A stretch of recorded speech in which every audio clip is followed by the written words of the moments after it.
Boker Tov. Alright, so I had the best sleep that I've had in a long time last night, which is probably really important for my body. I had set my alarm to try to wake up around the time that I should be waking up on the trail, but I just couldn't do it. So I'm not going to be too hard on myself. I think my body just really needed it as well. And yeah, so tomorrow I do have to wake up really early. It's a 17-kilometer day. It's all downhill, down to Migdal at the Kinneret, which is below sea level, and there isn't much of an exit strategy. Plus, I really have to get a good breakfast, so I can't actually even leave here when I want to because the dining room doesn't open till 7. And then I have to take a cab to the trailhead. It is downhill, but a lot of it is through a dry riverbed. So it's still going to be slow going because it's a lot of rocky, and it's going to be my first climb down an actual metal ladder. So it's going to be very, very interesting. And I can do it, I think, because this is going to be more shaded, but it is going to be slow going in that riverbed. So I have to think about this and plan and see how I'm going to do it. I apparently can sleep on the beach on the Sea of Galilee if I can find a spot, which would be quite awesome.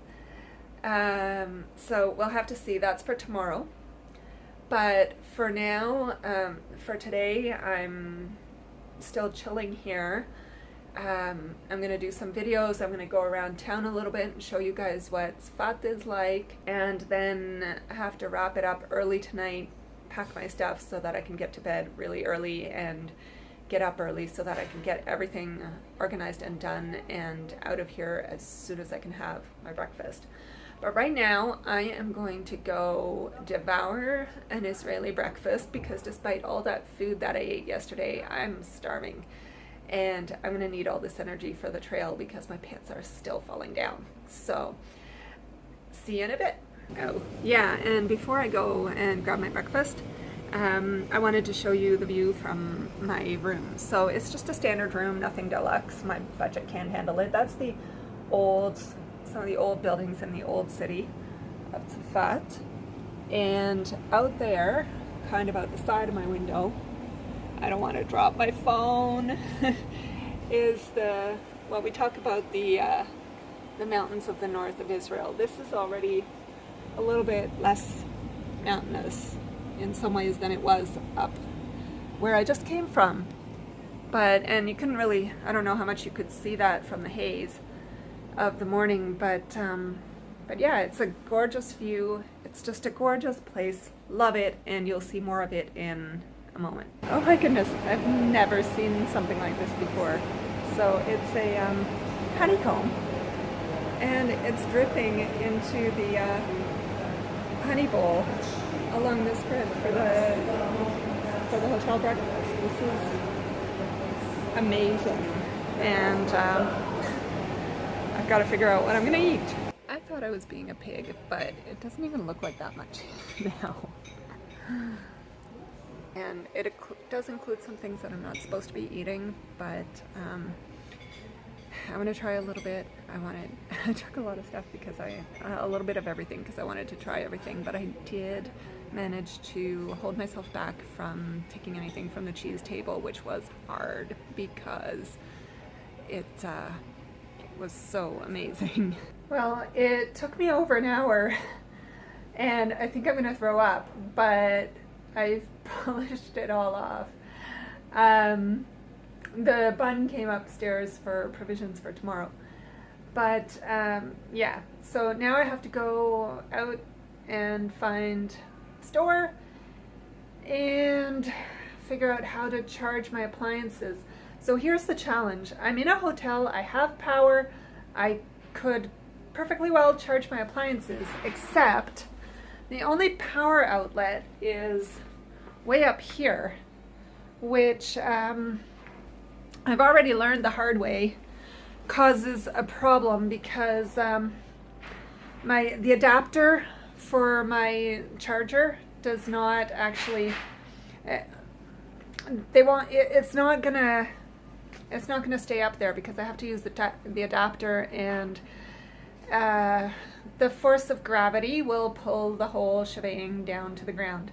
So I'm gonna have to talk to reception, I guess, to see if there's some place where I can actually charge my phones, or otherwise I'm going to hit the trail tomorrow with no power, and that would not be a good thing. So some things to do today.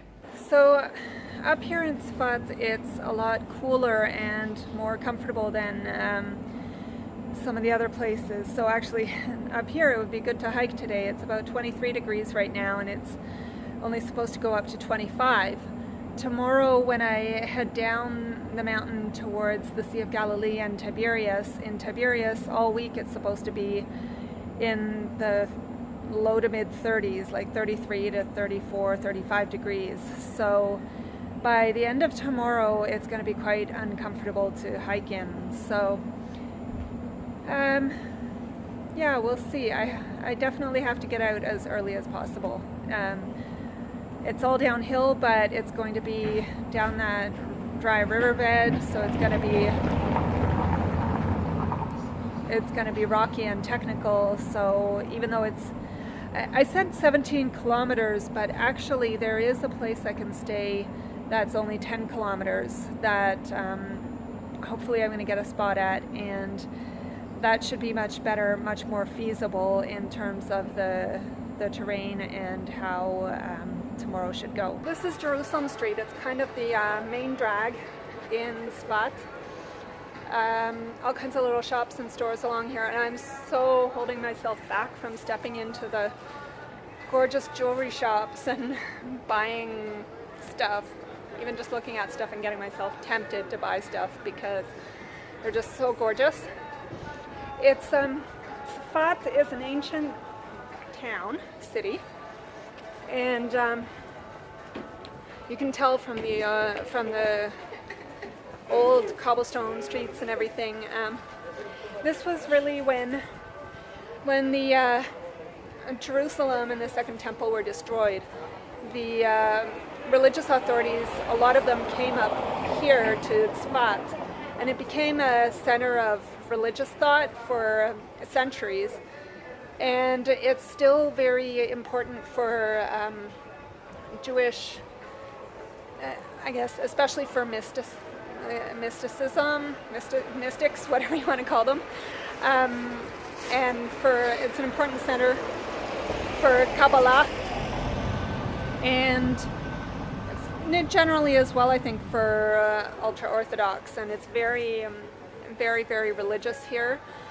But there's also a very thriving artistic community.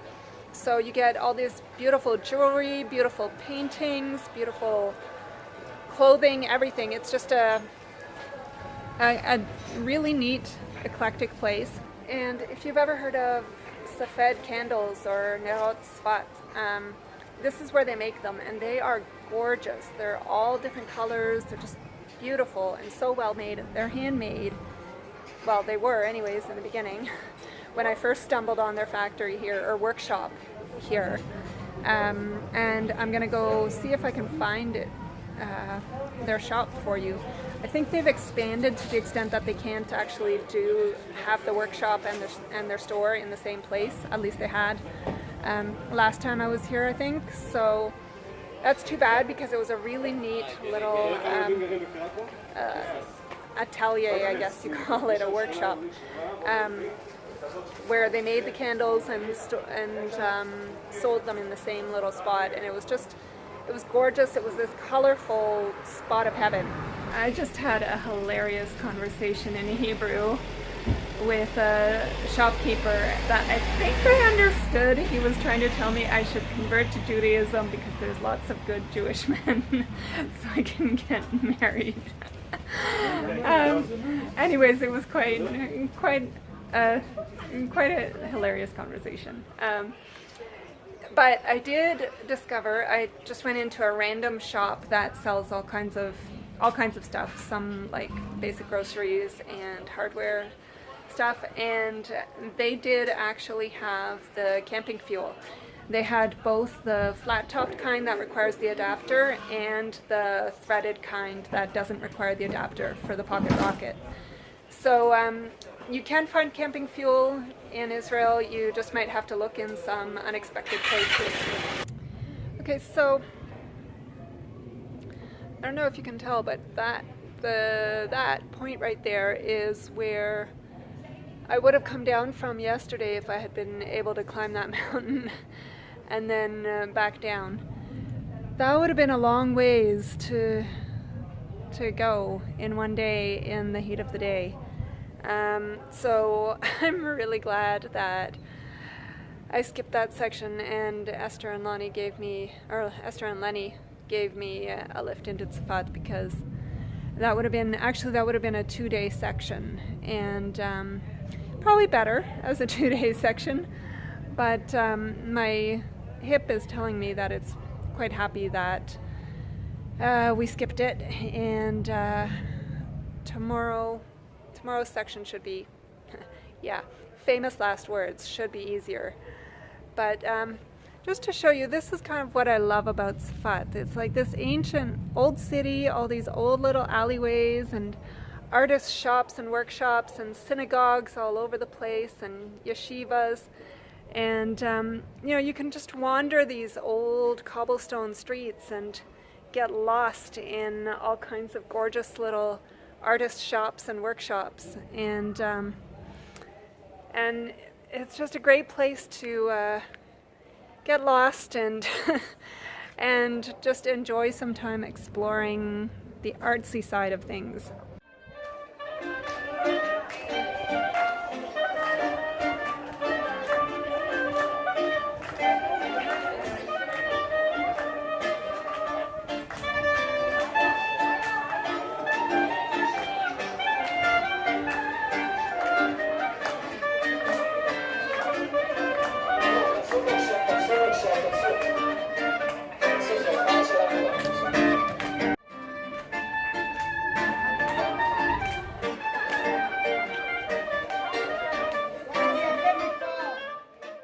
What I mean, you just never know what you'll stumble into when you're in the old city of Tzfat.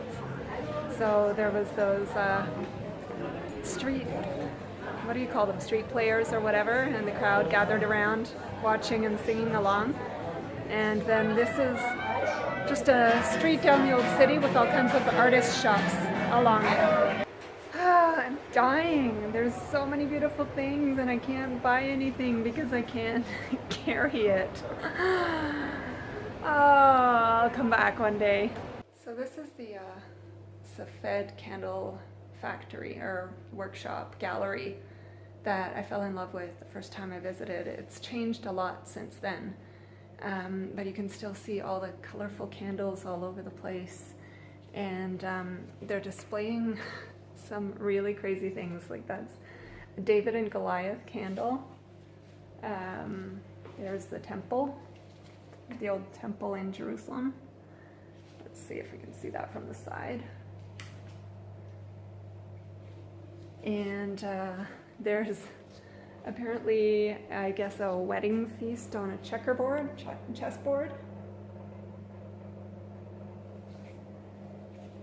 And Noah's Ark with Winnie the Pooh and Tigger and Roo and Eeyore. And I don't know who else these are, but I'm just wondering how they got on the ark. But I just love all these colorful candles. And I'm just really upset that I can't carry anything with me on the Shvil, so I'll just have to try and find some in Jerusalem to bring home. But that's one of the workstations where they dip the candles.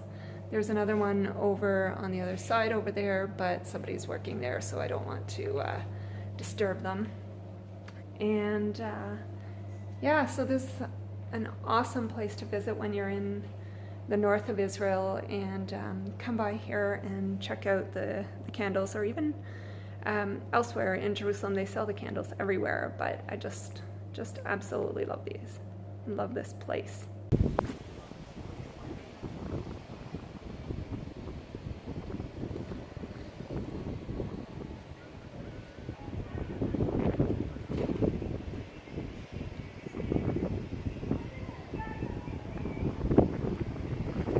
You just never know what you're going to find around the next corner. Just a gorgeous little alleyway of stairs and flowers leads up to probably somebody's home. And it's just the most beautiful place. I'm so disappointed once again. There was such a beautiful sunset and I couldn't share it with you because I had to leave my phone behind when I went to get dinner because I needed it to I needed to charge it because I had no power for tomorrow, and I need to have my phone for tomorrow because I'm heading out on the trail again. So, gotta go to bed early, and wishing you a Laila Tov.